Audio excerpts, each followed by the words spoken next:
Sa baryo ng San Isidro, may lumang bahay na iniwan na ng mga dating nakatira.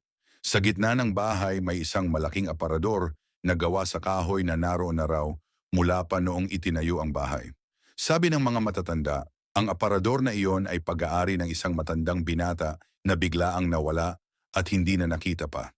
Isang araw, lumipat doon ang pamilya ni Mang Ruel. Dahil walang masyadong gamit, pinili nilang huwag galawin ang aparador. Subalit, si Ella, ang bunsong anak, ay nahikayat itong buksan. Ang luma naman nito, sabi ni Ella habang hinahaplos ang pintuan ng aparador. Sa kabila ng babala ng kanyang ina na huwag itong pakialaman, sinilip niya ang loob. Wala namang laman kundi mga alikabok. Paglipas ng mga araw napansin ng pamilya na nagiging matamlay si Ella. Lagi siyang nagkukulong sa kwarto at naririnig nila siyang may kausap pero walang ibang tao roon. Isang gabi, nakita ni Mang Ruel na bukas ang aparador. Nang silipin niya ito, parang may anino sa loob, kahit wala namang ilaw sa kwarto.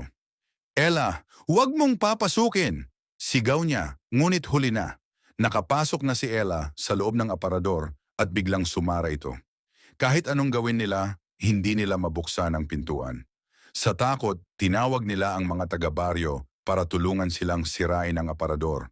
Ngunit nang tuluyang mabuksan ito, wala na si Ella. Tanging isang maliit na manika lamang ang natira, suot ang parehong damit na suot ni Ella nang siya'y mawala.